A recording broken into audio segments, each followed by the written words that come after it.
Hello and welcome to the Success Showcase. I'm your host, Eric Lopkin with the Modern Observer Group. And with me, as always, is Chip Janiszewski from the Happiness and Success GPS. Chip, how you doing this week? I'm doing great. How about you, Eric? I'm doing well.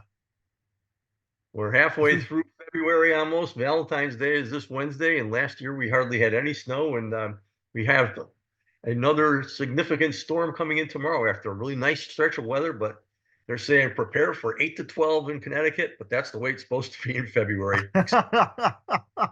Record yeah, temperatures again on Saturday, and the only reason I know that it's 2 years in a row is because it's my son's birthday. But the last two February 10th, it has been 62 degrees here. So, and yeah, it's not be too cold on Wednesday, but just cold enough to put a bunch of snow down. So, the Northeast is supposed to get hammered. I heard one newscast saying New York City was preparing for Snowmageddon. And they actually haven't had a massive snowstorm in about 7 years. So New York is preparing for that. New England is preparing for that. And hopefully the rest of the country avoids the nasty weather. yep, yeah, this one seems like it's kind of coming from the south to the northeast. So, you got farther south, I think it's going to be a lot of rain. But Yep. anyway, we'll see. We're just 2 weeks from March. Yes. All right. So, if you've been listening to the podcast for the past few weeks, we've been talking about communications.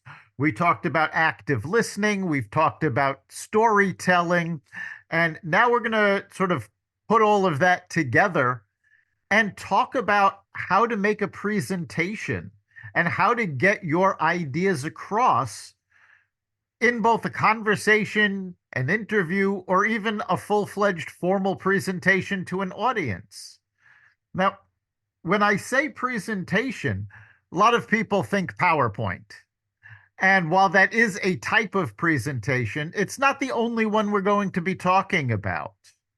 Anytime you are trying to convince somebody of something, whether you are a job applicant trying to convince someone to hire you, a salesperson trying to make the sale, or a public speaker in front of an audience, all of these are types of presentations. So that's what we're going to be talking about is how you can best express your ideas and give them weight. And that's really an important part of it is giving your idea weight because nobody is going to take your idea seriously if you don't have some sort of credibility. And you can present credibility in a number of ways. If you are an acknowledged expert in a subject, you've got credibility right there.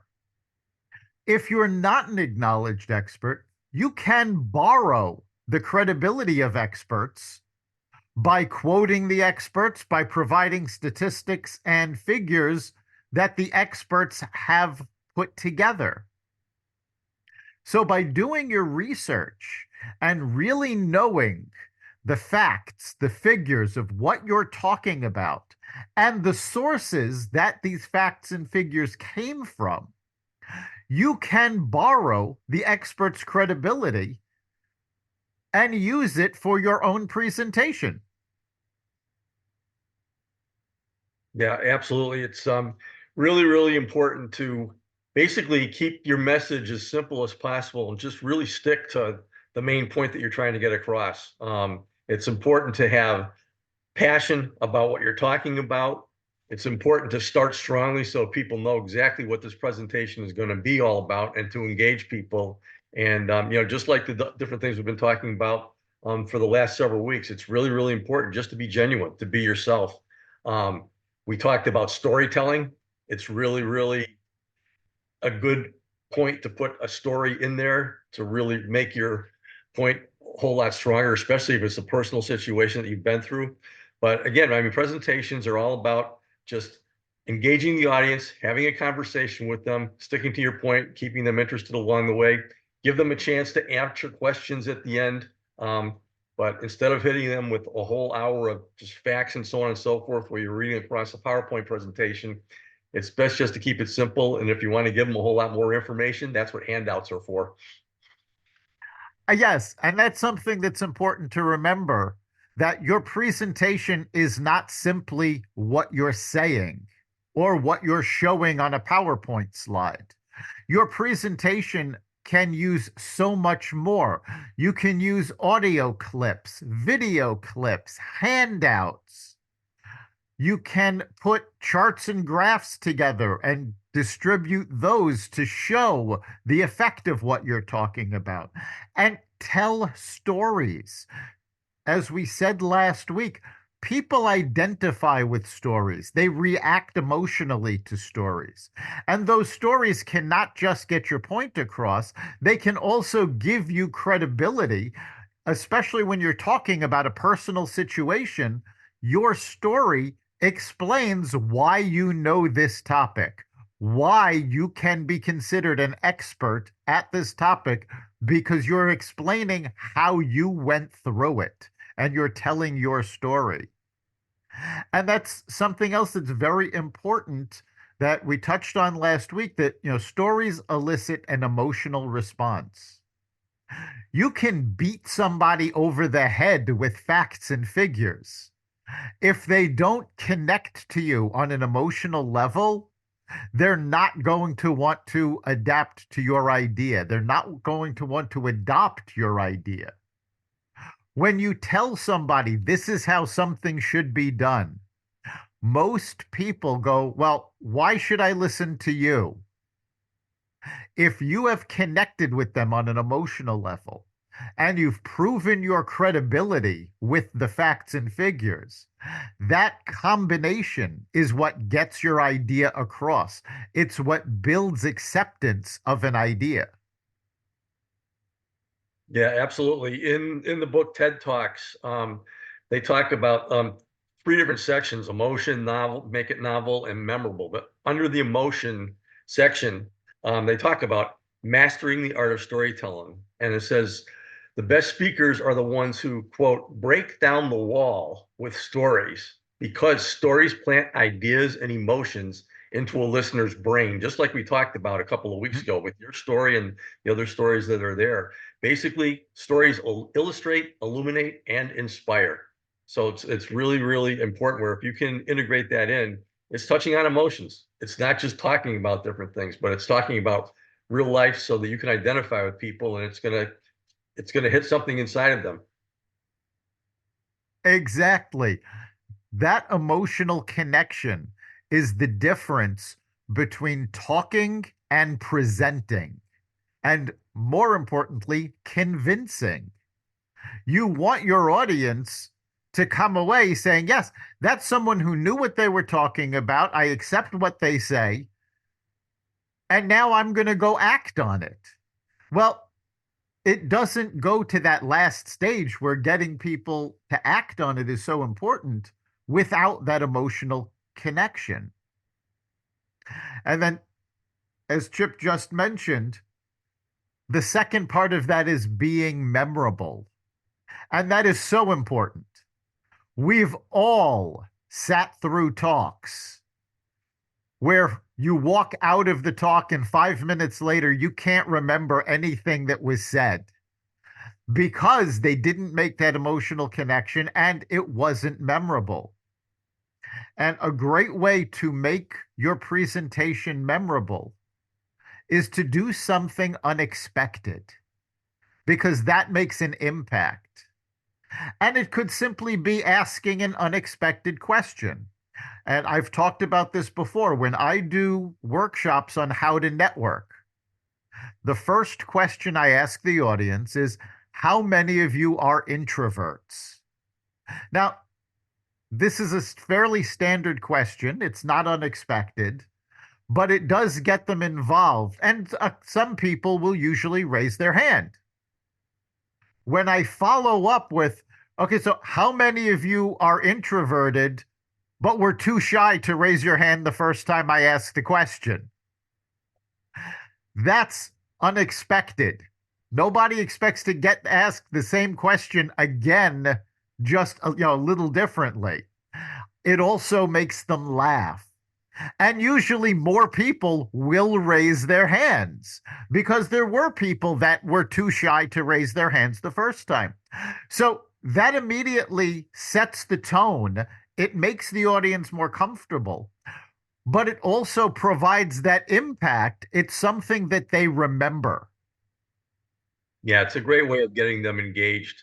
Basically, uh, by doing that, having them raise their hand, basically what you're doing there is you're getting everybody in the room to raise their hand at one time or another. So even if somebody that's sleeping through the talk up to that point in time, they are now engaged by doing that. Um, it's really important to teach some people something new or a new approach to something that they may already know to get them engaged. Basically, again, in TED Talks, it says the human brain loves novelty. An unfamiliar, unusual, or unexpected element in a presentation intrigues the audience, jolts them out of their preconceived notions, and quickly gives them a new way of looking at the world. So if you can take something where all of a sudden people are going to go, "Wow, this is really really cool. This I'm engaged now." Just like you're talking about them just beginning the talk, but then teaching them something new or a new approach to something. I mean, basically that's what I'm doing this year with my platform for support for my platform for kindness and that kind of thing. And I did a presentation first time doing that last Friday for the West Hartford Chamber of Commerce, and I built it up with all the stuff that's going on in the world and so on and so forth. And I said, take a time out. Very simply, we were all created from the same good source. And then we took that, and on top of that, we put our human source, which is our ego, which invented the words and all the conflicts and all the stuff that's going on in the world. But that source where we created is still there. And I just put that together. And I said, when I got to my kindness platform, I said, if you can put that in connection, as we talked about a couple of weeks ago, because I know you did this presentation, but if you could put that on top of everything else as the original, the very first, above and beyond all others, that can be used with all others. That's a new concept. And I got a lot of reactions last week and got a couple of appointments. And there's one person that wants to do an article about me just because of a new approach to the same thing that I've been teaching, which is the power of positivity as being a choice. Yes, a new approach is very powerful. It changes people's perspectives.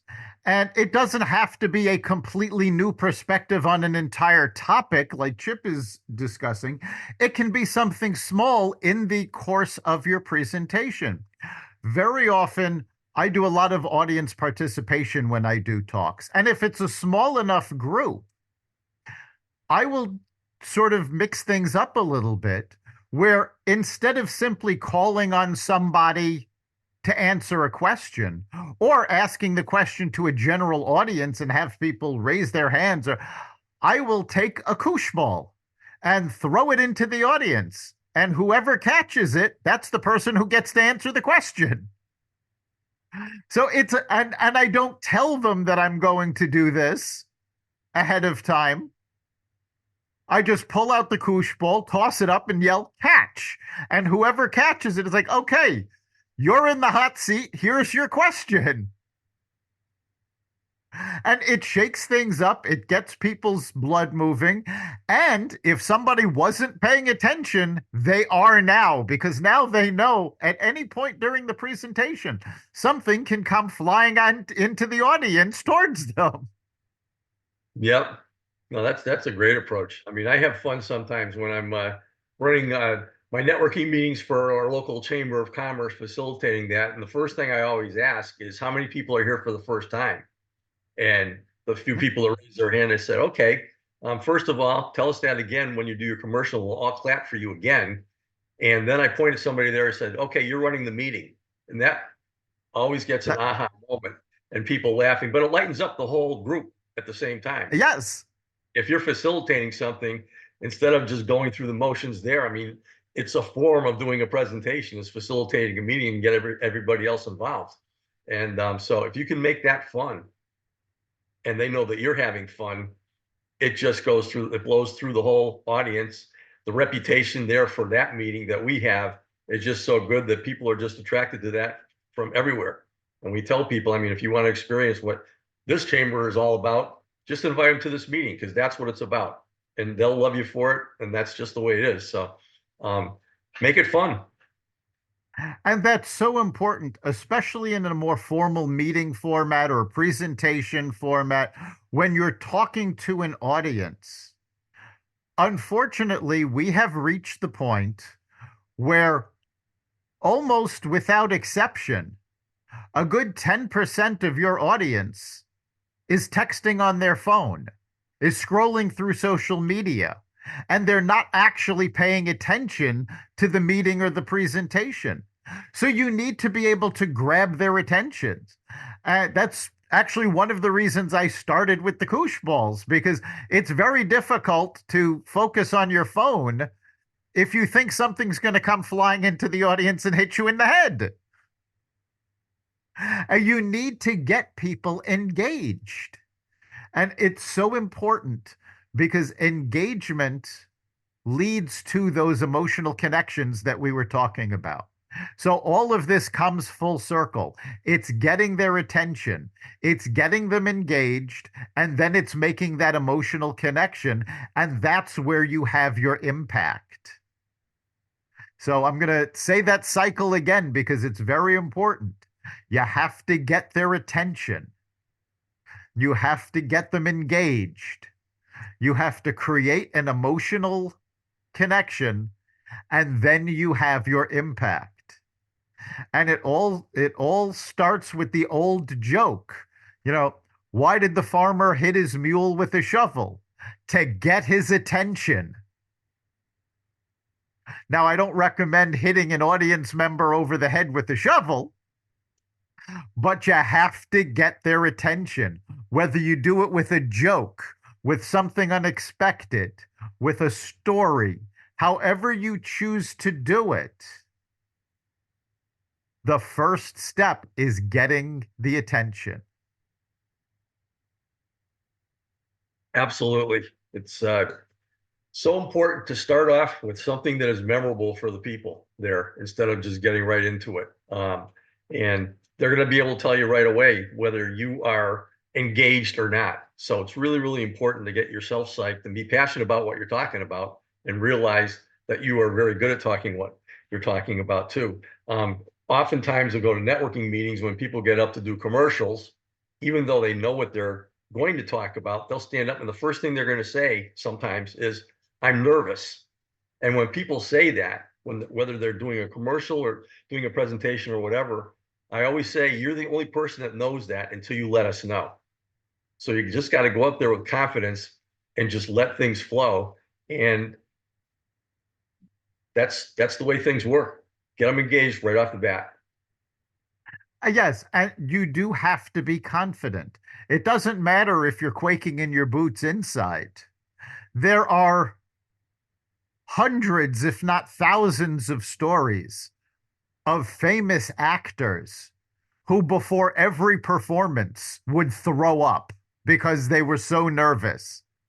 But it didn't affect their performance because once they got past that, once they got on stage, they exuded confidence. They became the character. They got into the speech. And that's what you have to do. And sometimes that's actually a very good thing to do, is to think of yourself as getting into character. Yeah, public speaking is the most common fear in the US today, probably globally. And in fact, Jerry Seinfeld talks about the fact that, public speaking is the number one fear. Number two is death. So if you're at a funeral, most of the people there would rather be in the coffin than giving the eulogy. But if you think of yourself as a character, you're CEO of the presentation, whatever it is, and you walk out and you put on your costume, your suit, your, whatever it is you're wearing, and think of yourself as playing a character. It's not you that's up there, it's the character you're playing. And that has a tendency to put people at ease when they're too nervous. Oh, what are people going to think of me if I screw up? If you think of it as playing a character, well, it's not you that screwed up, it's the character. And sometimes that can also be very effective. There was an old comedian, I'm sure Chip will remember him, Foster Brooks, who would come on stage and he would give speeches pretending to be completely out of his mind, inebriated, drunk. And he was so good at it that in one of his first appearances, he was playing the head of a chamber of the local chamber of commerce. And he came out, convinced the audience that he was absolutely drunk to the point that people were going, oh my God, how is he going to go back to work after this? He had so much to drink here. And of course, he wasn't drunk, but that character was much easier for him. It didn't matter what he said, it was a character. And of course, when he would start talking after the presentation, people would realize, oh, he was pretending. It was a joke. Yeah, he was amazing, and he did some really unbelievably funny skits with people like Dean Martin and this and that, whatever. He'd walk into the bar and so on and so forth, and pretending to be Dean Martin's doctor or dentist or something like that. But the bottom line is, you know what you're supposed to say. If you're an actor or anything, even on stage, you know your lines and so on and so forth. But guess what? Even if you forget something or you mess up, if you lighten up and you just flow through it, the only person that knows that is you. Nobody's going to know anything.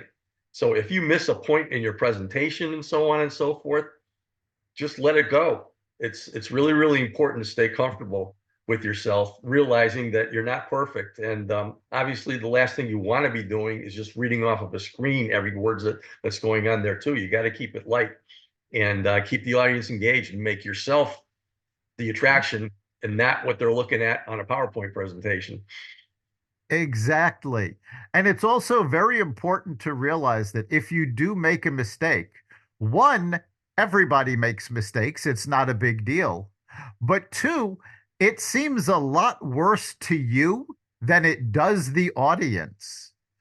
I remember being in a play back in school, and I had forgotten a line. And to me, it seemed like I was standing there forever trying to remember the next line.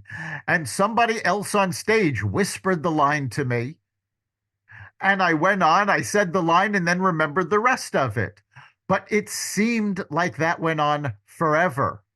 After the play, I was talking to some people in the audience, and nobody noticed because what seemed to me to be an interminably long pause was only a few seconds. So nobody had realized I had forgotten the line. They just thought it was a dramatic pause and Yeah, not a long one at that. absolutely. I mean, people don't have a copy of what you're doing up there. So it's just let it go. Do the best you can do. And sometimes if you forget something, make a little bit of fun at yourself. I mean, if you denigrate yourself a little bit and can laugh at yourself, that's going to get people a whole lot more relaxed with you also. So, oh, wait a second, I forgot this 5 minutes ago, something like Yep. that. But Yeah, and it's important that, especially if you're using slides, PowerPoint, Keynote, whatever it is you're using, you shouldn't be repeating what the slides say. The slides are already there. Your audience knows how to read. You need to be providing information that's not on the slides. And in fact, within Google, if when they have business meetings, they actually prohibit their presenters from putting more than one sentence on a slide. They're expected to be able to talk because that's what the difference between a presentation and a handout is. There have been many, many presentations that I have gone to where 5, 10 minutes in, I have realized that all the speaker is doing is reading the slides, and I've already been given a handout of those slides. Well, guess what? I don't need them to be read to me. I can read them on my own time. So I walked out after 10 minutes and gotten the better part of an hour back to my day because they weren't providing any new information other than what was on the slides. And also, when you're just reading from slides, there's no entertainment value. You do need to entertain to hold your audience's attention. Again, it's very easy for your audience members to slip into checking their email or flipping through social media or texting while you're talking. If you haven't engaged them, if you haven't connected with them, you're going to lose them. Yeah, absolutely. And speaking of handouts, the only time you should pass out a handout is after your presentation. And this is presentation 101, because what are people going to do if you give them a handout? They're going to read it, and you've lost them already. So keep your handouts to the end. You can preface your talk saying you don't have to take notes or whatever. Just listen to me because I'm going to give it to you as a handout at the end of my presentation. That's a great way to go in there. And if you do miss something during your presentation, they won't, because you're going to give it to them in the handout. Yep. And again, a handout doesn't need to be the slides that are appearing on your screen, assuming you're using slides. Handouts can be flyers, they can be magazines, they can be anything you want in any format you want. It's the information that's important. So if you can give that information in multiple formats, it makes it that much easier for your audience to absorb, because not everybody learns the same way. Some people are visual learners. They're the ones that want everything on the handout or on the slide. Some people are auditory learners. They want to listen to you. They may want to take notes. Some people are experiential learners. They aren't going to get much out of a talk. They need a workshop. They need to participate and do things themselves to really learn. So you have to be able to provide your information in multiple formats so that people that learn in different ways can all absorb your information and be able to act on it. So the old clock on the wall says we're just about out of time. So, Chip, what do you think is the big takeaway from this week? Go in there, have a strong start, be your passionate self about what you're talking about, have a story to tell, teach people something new. In other words, be creative and have fun doing what you're doing out there. And everything is going to go very well. You got to keep the audience engaged by just keeping them off guard a little bit, and just have fun, relax after you throw up before the presentation. Just kidding. Yeah, I think for me, the big takeaway is one, grab your audience's attention, whether it's a large auditorium or it's a single person that you're talking to. Grab their attention. Then get them engaged in what you're saying and make that emotional connection. Once you've done that, they're going to absorb what you said and they're going to be able to act on it. And let's face it, if you're giving information, you want your audience to be able to act on it, whether that is taking what you've taught them to improve their business, or simply in the course of an interview, you want somebody to hire you. There's an action that you want your audience to take. And to get them to take that, you've got to make that connection. And that's the important part, is building that connection. You've been listening to the Success Showcase. You can catch every episode of Success Showcase as well as the rest of the Xvadio podcast network at xvadio.com, the Apple Podcasts app, Google Podcasts, Spotify, iHeartRadio, Audible, Amazon Music, and wherever you find podcasts. Remember, make this your best week ever and make next week even better. We'll see you then.